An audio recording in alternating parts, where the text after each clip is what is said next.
Mga kababayan, maligayang pagbabalik po sa Pinas Balita. Araw po ng Linggo, April 12, 2026. Meron po tayong pinaka-latest na update sa typhoon o super typhoon na minomonitor natin sa labas ng ating bansa. Sa pinaka-latest na update po natin sa lagay po ng ating panahon, ang bagyong Sinlafo na nasa labas ng ating park ay mas lumakas pa into typhoon category. Ilang oras lang din po simula ngayon ay magiging isang ganap na din ito na super typhoon category. Sa huli pong pagtatala, ang bagyo po ay meron pong lokasyon sa ngayon na 2,770 kilometers east of northeastern Mindanao. Tinataglay na po nito ang hangin na pumapalo na ngayon sa 140 kilometers per hour malapit po sa may sentro at bubugso naman hanggang 170 kilometers per hour. Ang pagkilos po niya almost stationary pa rin, pa northward is slowly. So meaning to say halos hindi po siya gumagalaw sa kanyang pinakapwesto. Ano ang ibig sabihin nito? Ang bagyong Sinlafo, bago po siya kumilos, muna siya bilang isang ganap po na super typhoon. So ang mangyayari dito, pag nakapasok siya sa loob ng ating Philippine Area of Responsibility, agad-agaran siya magiging malakas o agad na siya, malakas na siya o develop na siya bilang isang super typhoon category. Ngayon, eto po yung mga petsa kung kailan siya papasok sa loob ng ating bansa kasi ang dami na nga daw update sa bagyong Sinlafo o bagyong Kaloy. Hindi naman daw nararamdaman sa malaking bahagi ng ating bansa. Bagkos, sobrang napakainit po, Nilinaw ko po lagi sa inyo at pinagbabasihan po natin yung tinatawag natin na tropical cyclone threat potential, which is makikita po ninyo doon sa pagitan po ng April 16 hanggang April 22, 2026. Nandyan po yung peak ng pagpasok ng bagyo sa loob po ng ating Philippine Area of Responsibility. So, ibig sabihin ito, doon pa yan mararamdaman. Pero mapapansin nyo sa ating pinakamapa, tignan nyo mabuti yung sirkulasyon ng hangin. Dumadampi na po ito o tumatama at nararamdaman na po ito sa ilang bahagi ng ating bansa. Bagamat hindi naman nakikitaan ng direktang paglandfall ang bagyo sa ating Philippine landmass, yung sirkulasyon po ng kanyang hangin ang mararamdaman natin.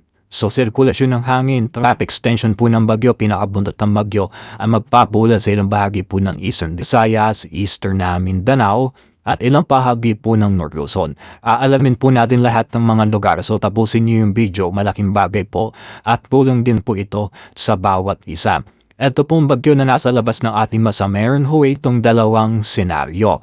Dahil nga po, magiging isang ganap na siya na super typhoon bago pa pumasok sa loob ng ating Philippine Area of Responsibility, hindi po masisira yung kanyang momentum sa kanyang sirkulasyon.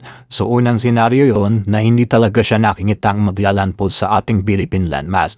Bagamat dadaan lamang siya sa pagitan po ng Eastern Mindanao, Eastern Visayas, at North Luzon, hindi pa ito lalapit sa ating landmass o walang landfall scenario, papatawid papuntang kanlurang bahagi po ng Luzon.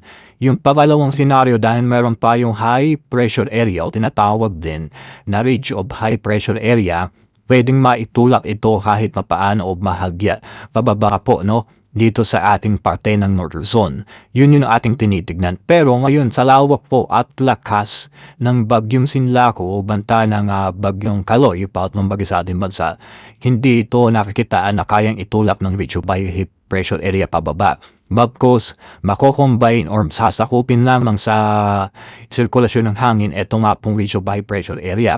So, walang mangyayaring ihip ng hangin pababa, dahil sobrang malakas po yung bagyo.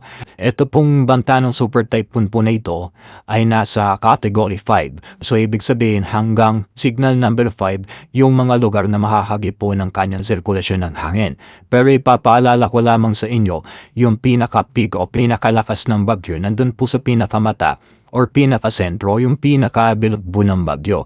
At yung nakapalibot naman sa kanya na tinatawag din po natin na spiral clouds, o yung radius ng hangin, yan po trap o buntot lamang ng bagyo. Ang ibig sabihin nito, mas mahina po yung hangin kung ikukumpara sa pinaka-sentro, pinakamata ng bagyo. Kaya naman mga kaibigan, ang mga lugar na babanggitin ko, ito yung mahagip ng hangin ng bagyong nasa labas ng ating bansa or yung bagyong Kaloy nga po na tinutukoy natin. Ito po, ang pati po mga kaibigan ng Eastern na Mindanao, mahagip po ng rubber extension po ng Bagyong Sinlaco. Ito po yung mga lugar. Ang mga region po ng Eastern Samar, maging alerto at maging handa. Hindi ko kayo tinatakot, bagkos binibigyan ko po kayo ng paalala at babala para maging handa at maging alerto. Caraga Region, Agusan del Norte, Agusan del Sur, Surigao del Norte, at ito po kasama rin ang Siargao Island, Surigao del Sur, Binata Islands. Yung traffic extension ng hangin, lalapit po dyan, mararamdaman po sa mga lugar na yan. Davao Region, Davao del Norte, Davao del Sur, Davao Oriental, Davao de Oro, Davao Occidental at Davao City.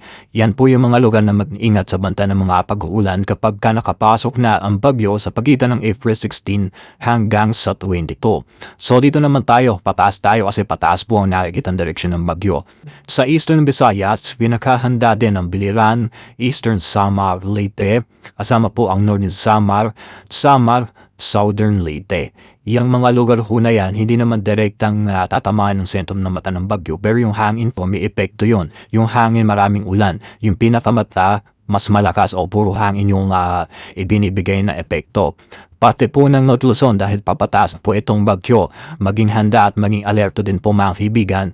Ito pong pati po ng North Luzon, no? Kasama po dyan ng Ilocos Region, Ilocos Norte, Ilocos Sur, kasama pong La Union, Pangasinan. Cagayan Valley, Batanes, Cagayan, Isabela, Nueva Vizcaya at Quirino. Sa Cordillera Administrative Region kasama ang Abra, Apayao, Benguet, Ifugao, Kalinga Mountain Province. Yung mga lugar na binanggit ko, mag-ingat po sa banta ng mga pagbabaha. Sa mga low-lying areas at landslide, sa mga landslide prone area, kinakailangan ngayon pa lamang maging alerto at maging handa tayo sa mga posibilidad po na pwedeng maidulot po ng bagyong Sinlaco, Super Typhoon Sinlaco na nagbabanta ng pumasok sa loob ng ating bansa ilang araw lamang po simula ngayon. At kung makikita nyo ho, may mga lugar din na pinaghahanda at dapat naka-alerto tulad ng Bicol Region. Ang Bicol Region kinakailangan maging handa kasama ang Camarines Norte, Camarines Sur, Albay, Catanduanes, Sorsogon at Masbate. Hindi kasi natin masasabi na porket trap lamang extension ng hangin ang makakaapekto sa mga lugar na binanggit ko, pero yung lakas ng impact nito hindi natin masasabi. Pero ngayon, good thing dahil wala siyang kasabay na iba't ibang weather system. Tulad ngayon, wala tayong tinatawag po na habagat or walang southwest monsoon. So mag-isa lamang itong bagyo at walang tutulong sa kanya para i-push o hatakin ito sa ibang lugar po natin. Kaya yung sinabi ko na ito'y lilihis lamang, no? Papasok sa loob ng ating Philippine Area of Responsibility. Lilihis lamang doon sa mga lugar na binanggit ko. Walang direktang paglandfall. Wala tayong dapat ipangamba kung tayo'y nakahanda at naka-alerto sa mga possibilities na pwede pong mangyari at maidulot po nitong bagyo na ito. So sa ngayon, handa na po ba ang lahat? At alam ko sobrang mainit ang panahon, maiibsan yan pag meron na tayong mga pag-uulan na mararanasan. Pero gusto lang naman natin maibsan yung init. Pero ayaw natin ng mga malalakas sa bagyo. Yan po ang tinatawag na bagyo sa tag-init, pangatlong bagyo ngayong 2026 at unang super typhoon ngayong 2026. Yan po muna ang pinaka-latest na update natin sa lagay ng ating